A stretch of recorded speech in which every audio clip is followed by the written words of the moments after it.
أعوذ بالله من الشيطان الرجيم بسم الله الرحمن الرحيم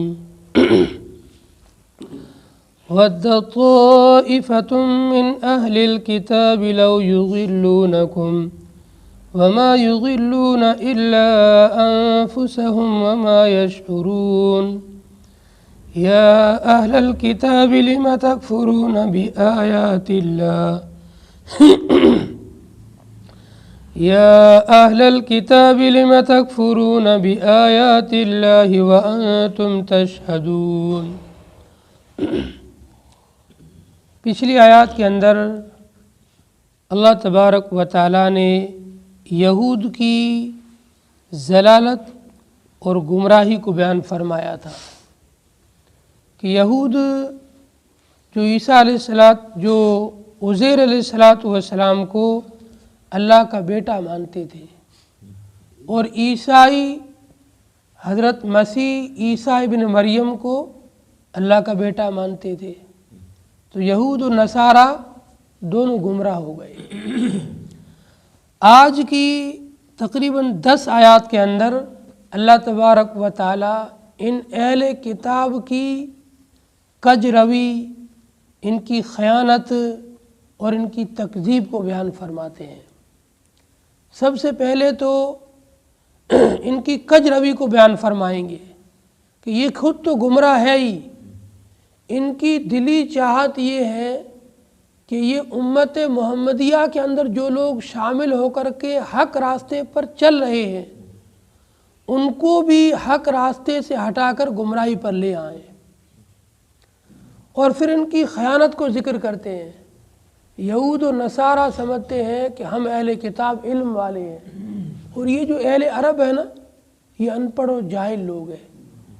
ان ان پڑھوں اور جاہل لوگوں کا مال ہمارے لیے ہر طریقے سے جائز ہے، چاہے ہم ان سے لوٹ کر کھائیں، دھوکہ دے کر کھائیں، ان سے ادھار لے لو اور واپس مت لوٹاؤ، ہر طریقے سے ہمارے لیے ان کا مال جائز ہے۔ اور تیسری ان کی برائی ذکر کی تکذیب اللہ و رسول، یہ اللہ پر بھی جھوٹ بولتے ہیں اور رسولوں پر بھی جھوٹ بولتے ہیں۔ اللہ نے جو آسمانی کتابیں نازل فرمائی، توریت اور انجیل، اس میں جو اللہ کے احکامات تھے، انہوں نے وہ احکامات مٹا کر کے اپنی طرف سے کتاب میں لکھ دی اور کہنے لگے یہ اللہ کی بات ہے، اپنی بات کو اللہ کی بات بتانے لگے، اللہ پر جھوٹ باندھنے لگے، اور نبیوں پر جھوٹ اس طرح باندھا یہ کہنے لگے کہ ہم لوگ جو عیسیٰ علیہ السلام کو اللہ کا بیٹا کہتے ہیں یا عزیر کو اللہ بیٹا کہتے ہیں، ہم اپنی طرف سے نہیں کہتے ہیں، خود عیسیٰ نے اور عزیر نے ہمیں کہا ہے کہ ہم اللہ کے بیٹے ہیں تو ہم اللہ کے بیٹے مانو، جبکہ اللہ نے ان کی بات کو ٹھکرا دیا۔ تم جھوٹے ہو، جس کو میں نے کتاب دی، نبوت دی، جس کو میں نے اتنا اعلیٰ عہدہ، نبوت جیسا عہدہ دیا، وہ کبھی کہہ ہی نہیں سکتا ہے کہ میں اللہ ہوں یا اللہ کا بیٹا ہوں، جھوٹ کہتے ہو تم۔ آج کی ان 10 آیات کے اندر ان 3 چیز کا ذکر ہے۔ وَدَّت طَّائِفَةٌ مِّنْ أَهْلِ الْكِتَابِ، تمنا ہے، آرزو ہے، دلی خواہش ہے اہل کتاب میں سے ایک گروہ کی، کچھ لوگوں کی، بعض اہل کتاب کی کیا خواہش ہے؟ لَوْ يُضِلُّونَكُمْ، کہ وہ تم کو گمراہ کر دیں۔ اہل کتاب یہود و نصارہ چاہتے ہیں کہ تم جو مسلمان بن گئے ہو، تم نے قرآن پاک کو مان لیا ہے، آخری رسول حضرت محمد مصطفیٰ صلی اللہ علیہ وسلم کو مان لیا ہے اور ان کے طریقے کے مطابق زندگی گزار رہے ہو، تو ان یہود و نصارہ کی چاہت یہ ہے کہ تم ایمان سے پھر جاؤ، ایمان سے ہاتھ دھو بیٹھے ہو، ایمان سے الگ ہو جاؤ اور انہی کے گمراہی والے طریقے پر آ جاؤ، یہ ان کی دلی چاہت ہے۔ وَمَا يُضِلُّونَ إِلَّا أَنفُسَهُمْ وَمَا يَشْعُرُونَ، اور یہ لوگ گمراہ نہیں کر رہے ہیں مگر اپنے آپ کو ہی۔ ان کی چاہت تو یہ ہے کہ ہم ایمان والوں کو گمراہ کریں، ہم مسلمانوں کو گمراہ کریں۔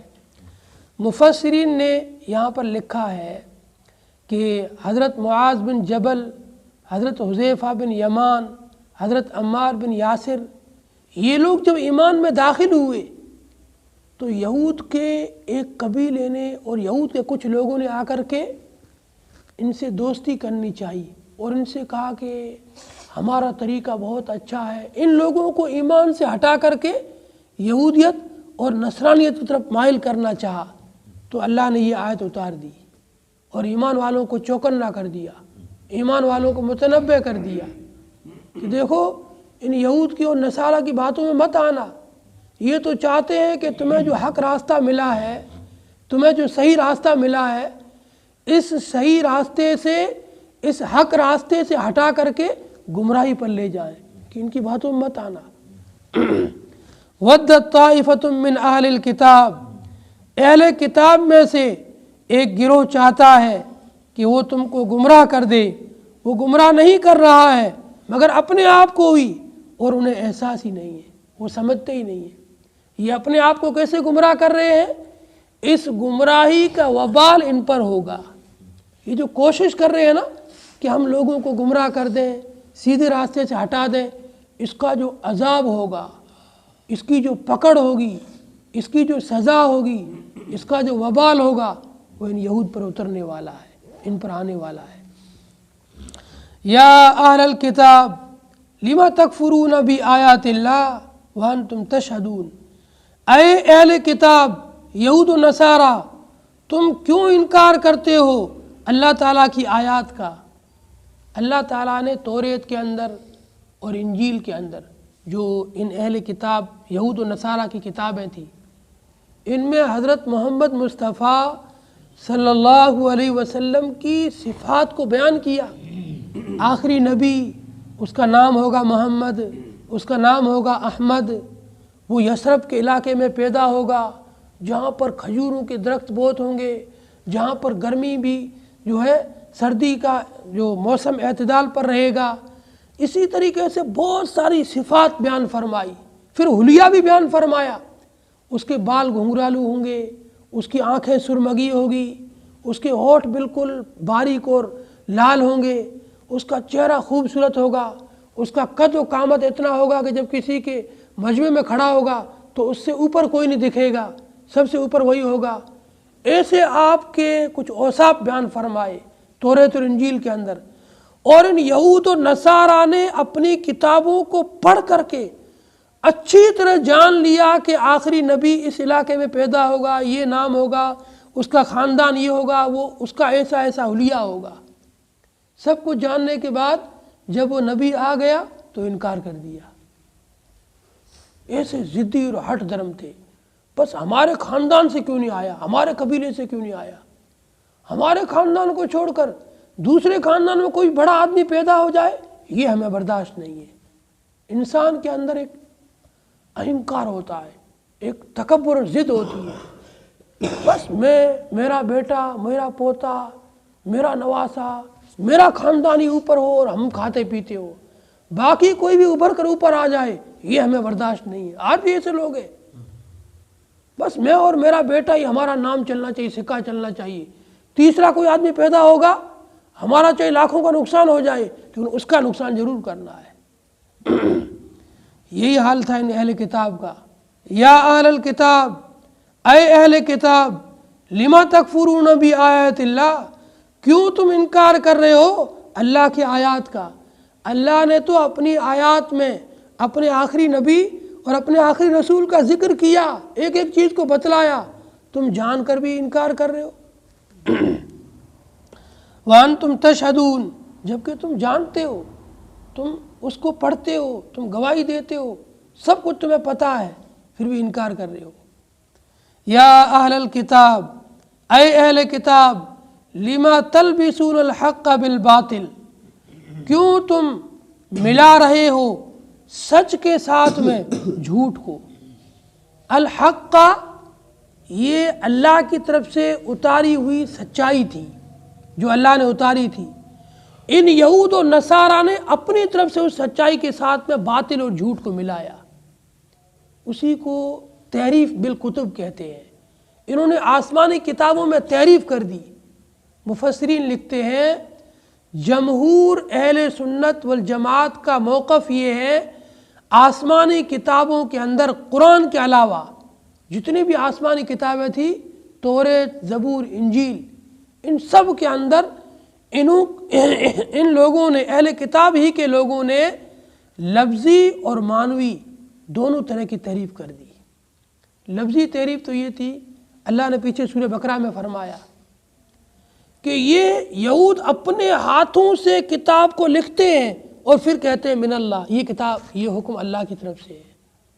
یہود کے کسی بڑے خاندان کے آدمی نے چوری کی، زنا کیا، ڈاکہ ڈالا، کوئی بڑا گناہ کیا، بڑا گناہ کرنے کے بعد وہ یہود کے بڑے عالم کے پاس آیا اور اتنی بڑی پیسوں کی گڈی تھیلی بھر کے لے آیا کہ حضرت یہ میری طرف سے ہدیہ رکھ دو، میرا چھوٹا سا ایک مسئلہ حل کر دو۔ ہاں بھائی، ہم تو آپ کی خدمت کے لیے بیٹھے، بتاؤ کیا مسئلہ ہے۔ اب یہ کہتا مجھ سے یہ غلطی ہو گئی ہے، اس کا کوئی آسان سا حکم کتاب میں ڈھونڈ کے دکھا دو۔ تو کہتے ٹھیک ہے، میں تھوڑی دیر میں آپ کا حکم تیار کرتا ہوں، جب تک آپ باہر جا کے آ جاؤ۔ اب وہ کتاب میں جو اصل حکم ہوتا تھا اس چیز کا، اس کو تو مٹا کر کے اس کی جگہ پر اپنی طرف سے آسان سا حکم لکھ کر کے اور پھر اس کو بلا کر کہتا دیکھو بھائی یہ کتاب میں لکھا ہوا ہے۔ یہ ان کا حالت تھا یہود کا کہ یہ اللہ تعالیٰ کی جو سچائی تھی اس سچائی کے اندر اپنی طرف سے جھوٹ ملاتے تھے۔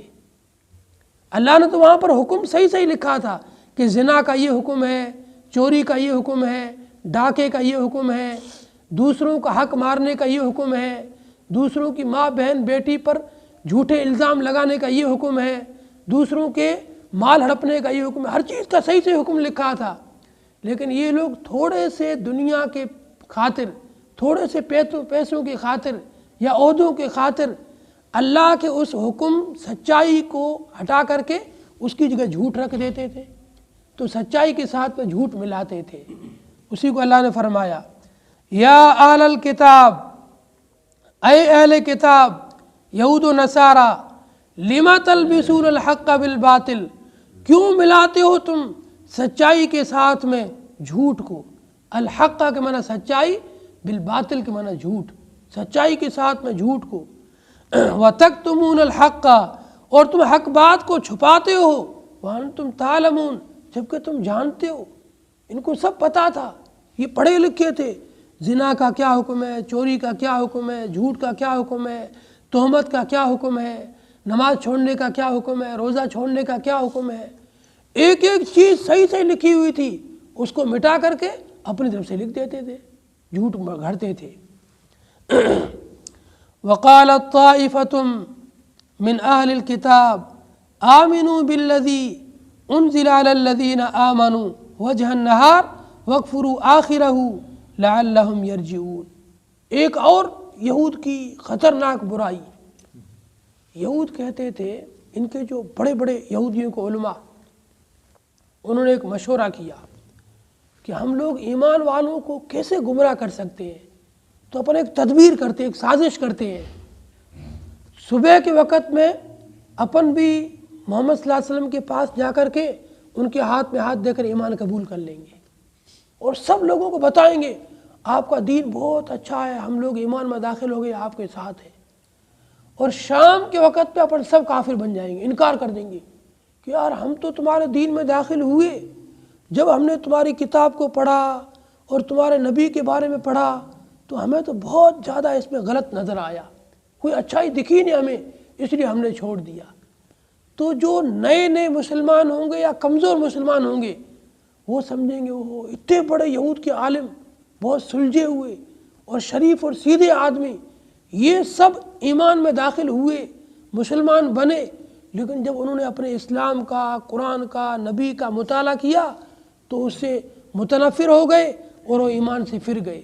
اس کا مطلب ہمارے دین میں کہیں نہ کہیں کمزوری ہے، ہمارے نبی کے اندر کہیں نہ کہیں غلطی اور کمزوری ہے، ہمارے قرآن میں کہیں نہ کہیں کمزوری ہے، اس لیے وہ لوگ پھر گئے۔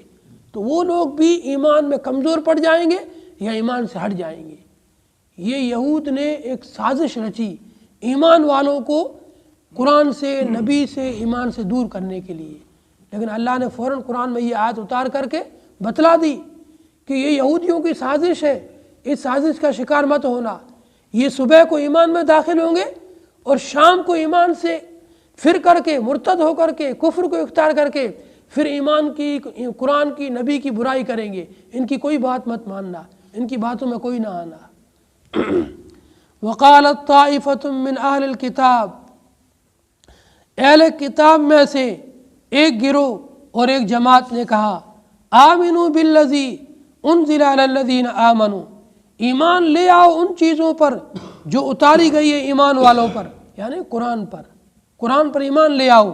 وجہ النہار، دن کے شروع میں، صبح کے وقت ایمان لے آؤ۔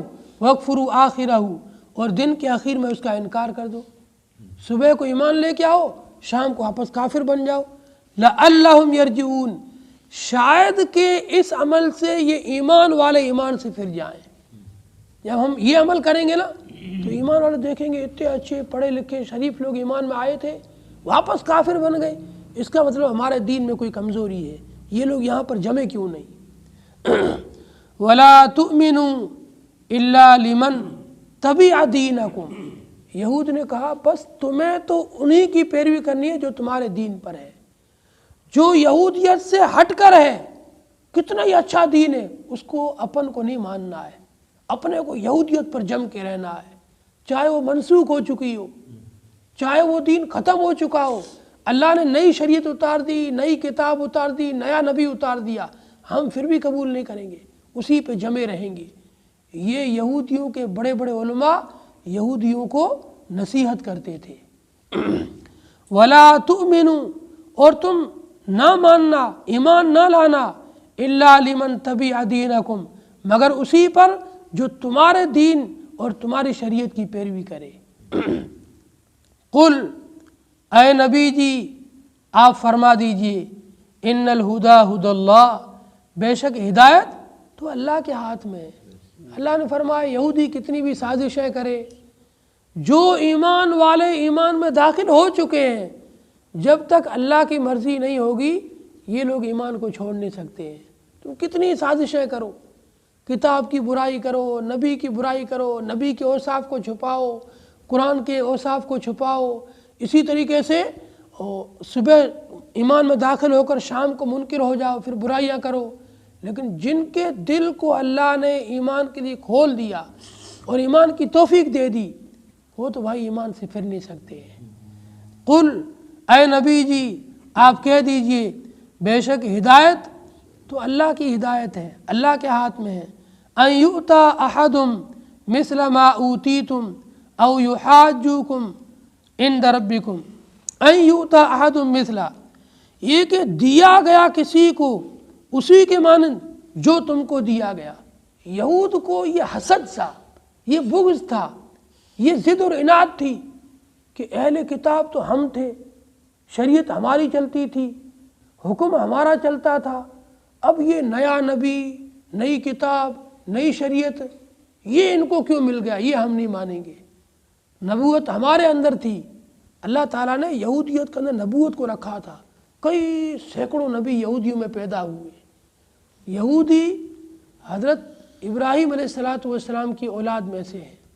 حضرت ابراہیم علیہ السلام کے بیٹے کا نام ہے اسحاق علیہ السلام۔ اسحاق علیہ السلام کا دوسرا نام تھا اسرائیل، اسی کو کہتے ہیں بنی اسرائیل، اور بنی اسرائیل کو یہود کہا جاتا ہے۔ تو ان کے اندر کئی نبی آئے، اب ان کو یہ گھمنڈ ہو گیا تھا کہ بس نبی تو ہمارے ہی خاندان سے بننا چاہیے، نبوت یہ صرف ہمارے خاندان کا اور پریوار کا حق ہے، کسی دوسرے خاندان سے کوئی دوسرا نبی بن گیا ہم اسے نہیں مانیں گے۔ یہی کہا اللہ نے، ان یؤتی احد مثل ما اوتیتم، یہ کہ دیا جائے کسی کو اسی کے مانند جو تم کو دیا گیا۔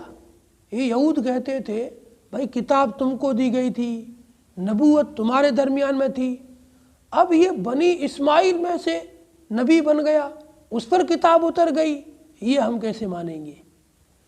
او یحاجوکم عند ربکم، یا وہ تمہارے رب کے یہاں تم سے جھگڑا کریں اور تم سے جو ہے وہاں پر جا کر کے بحث و مباحثہ کریں۔ تم یہودی کبھی بھی حق بات ایمان والوں کے سامنے نہ بتایا کرو۔ اس کے دو نقصان ہیں۔ ایک نقصان تو یہ ہے کہ تم اگر حق بات بتاؤ گے ان کو تو تمہیں اپنی کتاب کی سب صحیح باتیں بتانی پڑے گی۔ ہم لوگ جو چھپاتے ہیں تم بتا دو گے کہ ہماری کتاب میں لکھا ہے آخری نبی کا نام محمد ہوگا، احمد ہوگا، وہ فلاں علاقے میں پیدا ہوگا، اس پر کتاب اترے گی، کتاب کا نام قرآن ہوگا۔ جب تم یہ سب حق بتاؤ گے تو وہ لوگ کہیں گے بھائی تم لوگ یہ سب چیزیں جب جانتے ہو تو مان کیوں نہیں رہے ہو؟ تم تو بڑے ضدی ہو، آڑو لوگ ہو، سب کچھ جانتے ہوئے مانتے نہیں ہو، ایمان نہیں لاتے ہو۔ اور اگر انہوں نے تمہیں کچھ بھی نہیں کہا تو دوسرا نقصان یہ ہوگا جب تم مر کر کے اللہ کے پاس جاؤ گے آخرت میں تو یہ مسلمان کھڑے ہو کر کے تمہارے خلاف اللہ کے یہاں گواہی دیں گے کہ یا اللہ انہی یہودی نے ہمیں بتایا تھا سچ کہ ہماری کتاب توریت کے اندر آخری نبی کا نام بھی لکھا تھا محمد اور احمد، اس کا حلیہ بھی لکھا ہوا تھا، وہ جس علاقے میں پیدا ہوگا اس علاقے کا بھی تذکرہ تھا، اس کے خاندان کا بھی تذکرہ تھا، سب کچھ تذکرہ تھا۔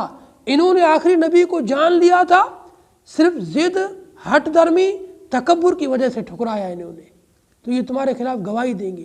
اس لیے کبھی بھی تم ان ایمان والوں کو، مسلمانوں کو حق بات مت بتانا، بس ان کو صرف بیوقوف بنانے کے لیے ان کے پاس بیٹھ کر کہہ دینا ہاں بھائی ہم بھی تمہارے ساتھ ایمان والے ہیں، تاکہ ان کی اندر کی بات لے لو، یہ خوش ہو کر کے او یہ تمہارے ایمان والے بھائی ہیں، اپنی بات بتا دیں۔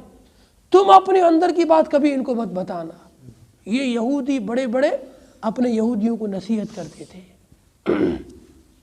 قل، اے نبی جی آپ کہہ دیجئے، ان الفضل بید اللہ، بے شک فضل، مہربانی اللہ کے ہاتھ میں ہے۔ بھائی اللہ تعالیٰ اگر کسی کو نبوت دینا چاہے تو کون روک سکتا ہے؟ اللہ کے ہاتھ میں، کسی بھی خاندان میں دے سکتا ہے۔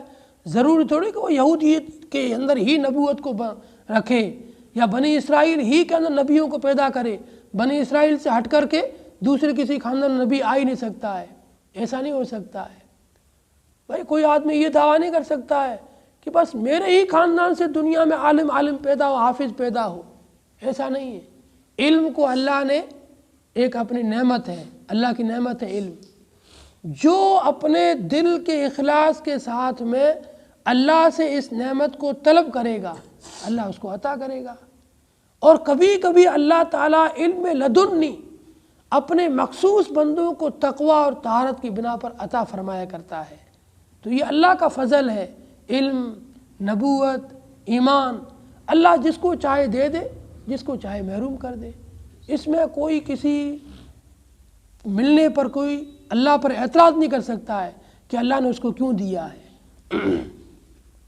یؤتیہ من یشاء، جس کو چاہے عطا فرمائے، واللہ واسع علیم، اللہ تعالیٰ بہت زیادہ وسعت والا اور جاننے والا ہے۔ یختص برحمتہ من یشاء، خاص کر دیتا ہے اپنے رحمت کے ساتھ جس کو چاہے، واللہ ذو الفضل العظیم، اللہ تعالیٰ بڑے فضل والے ہیں۔ یہودی چاہتے تھے کہ بس نبوت ہمارے درمیان ہی رہے، رحمت اور یہ فضل جو ہے نا نبوت والا یہ ہم ہی کو ملے۔ اللہ نے کہا نہیں بھائی تمہاری نہیں چلے گی، میری مرضی چلتی ہے، میں جس کو چاہوں گا نبوت والا فضل اور نبوت والی رحمت اس کو دے دوں گا۔ وَمِنْ أَهْلِ الْكِتَابِ مَنْ إِنْ تَأْمَنْهُ بِقِنْطَارٍ يُؤَدِّيهِ إِلَيْكَ، اہل کتاب میں سے ایک جماعت ایسی ہے اگر آپ ان کے پاس ایک قنطار امانت رکھوائیں، یؤدیہ الیک، تو وہ آپ کو واپس لوٹا دیں گے۔ اہل کتاب یہود و نصارہ میں سے کچھ لوگ ایسے ایمان والے بھی ہیں جیسے حضرت عبداللہ بن سلام اور بھی کچھ نام لکھے ہیں، یہ اتنے ایماندار تھے، ان کے پاس آپ قنطار اتنے بڑے چیز کو کہتے ہیں، احد پہاڑ کے برابر سونا یا اس سے بھی بڑا، اس کو قنطار کہا جاتا ہے۔ اتنی بڑی امانت آپ ان کے پاس رکھواؤ، آپ جب مطالبہ کریں گے یہ آپ کی امانت آپ کو لوٹا دیں گے۔ ایسے بھی لوگ ہیں، لیکن کچھ ان میں سے کیسے ہیں اس کو آگے ذکر کرتے ہیں۔ وَمِنْهُمْ، اور ان میں سے کچھ ایسے ہیں، من ان تأمنہ بدینار، آپ ان کے پاس 1 دینار امانت رکھوائیں، لا یؤدیہ الیک، یہ آپ کو وہ بھی نہیں دیں گے، الا ما دمت علیہ قائما، مگر جب کہ آپ ان کے سر کے اوپر مسلط رہو، برابر آپ ان کے پیچھے لگے رہو۔ مفسرین نے لکھا ہے کہ اللہ تعالیٰ نے آخری نبی کو اور قرآن کو کتنا انصاف والا بنایا۔ یہود کتنی برائی کرتے تھے قرآن کی اور نبی کی، پھر بھی قرآن نے ان یہود کا جب تذکرہ کیا تو ان میں جو خوبی تھی اس کا بھی ذکر کیا کہ سب کے سب یہودی برے نہیں ہیں، ان میں کچھ اچھے بھی ہیں، ان میں کچھ ایسے لوگ بھی ہیں آپ ان کے پاس ڈھیروں سارا سونوا رکھواؤ، امانتیں رکھواؤ، جب چاہو تب آپ اپنی امانت واپس لے لو۔ اور کچھ اتنے خائن اور ایسے امانت خور اور ایسے دوسروں کا حق مارنے والے لوگ ہیں، 1 دینار آپ ان کے پاس رکھوا دو وہ بھی واپس دینے کی ارادہ نہیں کریں گے، ٹال مٹول کریں گے، ابھی وہاں رکھا ہوا ہے، ابھی وہاں رکھا ہوا ہے، بعد میں دے دوں گا، ابھی ٹائم نہیں ہے، خوب کریں گے۔ آپ جب ان پر مسلط ہوں گے جب جا کے آپ اپنا حق نکال پائیں گے۔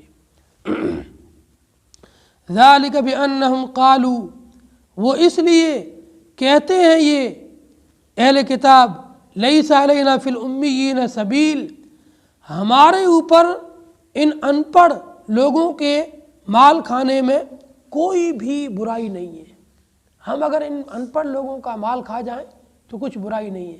یعنی یہ یہود و نصارہ اپنے آپ کو بہت بڑا علم والا کہتے تھے کہ ہمارے پاس آسمانی کتاب ہے، اور اہل عرب کو یہ ان پڑھ و جاہل کہا کرتے تھے کہ ان کا ہم مال کھا جائیں ہمیں کوئی گناہ بھی نہیں ہوگا، ہمارے کوئی عذاب بھی نہیں ہوگا۔ وَيَقُولُونَ عَلَى اللَّهِ الْكَذِبَ، اور اللہ تعالیٰ پر یہ جھوٹ باندھتے ہیں، وَهُمْ يَعْلَمُونَ، اور وہ جانتے ہیں۔ اللہ پر کیسے جھوٹ باندھتے ہیں؟ اللہ تعالیٰ کی لکھی ہوئی کتاب کو مٹا کر کے اس کے آیات کو اپنی طرف سے لکھ کر کے اور اس کو منسوب کرتے ہیں اللہ کی طرف کہ یہ اللہ کا حکم ہے، ایسے اللہ پر جھوٹ باندھتے ہیں۔ بلا من اوفا بعہدہ واتقى فإن اللہ يحب المتقین، کیوں نہیں، جو شخص اپنے عہد کو پورا کرے گا اور اللہ سے ڈر کر زندگی گزارے گا تو بے شک اللہ تعالیٰ پرہیزگاروں کو پسند فرماتے ہیں۔ ان الذین یشترون بعہد اللہ وایمانہم ثمنا قلیلا اولئک لا خلاق لهم فی الآخرۃ ولا یکلمہم اللہ ولا ينظر الیہم یوم القیامہ ولا یزکیہم ولہم عذاب علیم۔ بے شک وہ لوگ جنہوں نے اللہ کے عہد کو، اللہ تعالیٰ سے کیے ہوئے عہد کو بیچ دیا، اور وَأَيْمَانِهِمْ، اور اپنی قسموں کے ذریعے سے تھوڑے سے ثمن کے بدلے میں، اللہ تعالیٰ سے ہم سب عہد کر کے آئے ہیں۔ اللہ تعالیٰ نے پوچھا الست بربکم، تو ہم سب نے کہا قالوا بلا۔ عالم الستو کے اندر اللہ نے تمام قیامت تک پیدا ہونے والی مخلوقات کی روحوں کو پیدا کیا، اس کے بعد میں ایک عہد لیا، بتاؤ میں تمہارا رب ہوں؟ تو سب مخلوقات نے اقرار کیا، کیوں نہیں، آپ ہمارے رب ہیں۔ تو جانبین سے کسی معاملے کا جو اقرار ہوتا ہے اسے عہد کہتے ہیں، اور ایک طرف سے جو کسی چیز کا اقرار ہوتا ہے وہ وعدہ کہلاتا ہے۔ جیسے میں کسی سے کہوں کہ فلاں تاریخ کو میں آپ کا یہ کام کر دوں گا، تو یہ یک طرفہ چیز ہے، اسے وعدہ کہتے ہیں۔ ادھر سے اللہ نے کہا کہ اگر تم نے مجھے مانا اور تم نے مجھے فالو کیا، میرے احکامات پر چلے تو میں تمہیں جنت دوں گا، نہیں چلے تو جہنم دوں گا، یہ اللہ کی طرف سے وعدہ ہے۔ اور ادھر سے سب مخلوقات نے اقرار کیا کہ آپ ہمارے رب ہیں، ہم آپ کو مانیں گے، آپ کی اتباع کریں گے، آپ کی فرما برداری کریں گے۔ اب یہ عہد ہو گیا۔ دنیا میں آنے کے بعد جو آدمی اس عہد کو یاد رکھ کر کے اس کے مطابق زندگی گزارے گا وہ اللہ تعالیٰ کے وعدے کو پا لے گا، اور جو اس عہد کو بھلا دے گا اس کے لیے اللہ تعالیٰ نے 5 قسم کی عذاب کو تیار کر رکھا ہے۔ اس کو بتلاتے ہیں۔ بلا شبہ وہ لوگ یشترون بعہد اللہ و ایمانہم ثمنا قلیلا، جنہوں نے اللہ تعالیٰ کے عہد کو اور اپنے قسموں کو بیچ دیا تھوڑے سے ثمن کے بدلے میں، تھوڑی سی دنیا کی لالچ کے بدلے میں اللہ سے کیے ہوئے وعدے کو، عہد کو توڑ دیا۔ اولئک لا خلاق لہم فی الآخرہ، یہی لوگ ہیں ان کے لیے آخرت میں کچھ بھی حصہ نہیں ہے۔ یہ ان کا پہلا عذاب۔ دوسرا عذاب ولا یکلمہم اللہ، اللہ تعالیٰ ان سے رحمت اور نرمی سے بات ہی نہیں کرے گا۔ ولا ینظر الیہم یوم القیامہ، اور قیامت کے دن اللہ تعالیٰ ان کو رحمت اور پیار کی نظر سے دیکھے گا ہی نہیں۔ ولا یزکیہم، نہ اللہ تعالیٰ ان کو گناہوں سے پاک کرے گا۔ ولہم عذاب علیم، اور ان کے لیے دردناک عذاب ہے۔ اگلی آیات کے اندر بھی یہود ہی کا تذکرہ ہے، ان کی کچھ برائیوں کا ذکر ہے، اس کا تذکرہ انشاءاللہ کل کریں گے۔ اللہ تعالیٰ سے دعا اللہ تعالیٰ ہمیں عمل کی توفیق عطا فرمائے۔ اللہم صلی علی محمد عبدک ورسولک، صلی علی المؤمنین والمؤمنات والمسلمین والمسلمات، ربنا هب لنا من ازواجنا وذریاتنا قرۃ اعین واجعلنا للمتقین اماما، یا حی یا قیوم برحمتک نستغیث، صلی اللہ تعالی علی خیر خلقہ محمد وآلہ واصحابہ اجمعین برحمتک یا ارحم الراحمین۔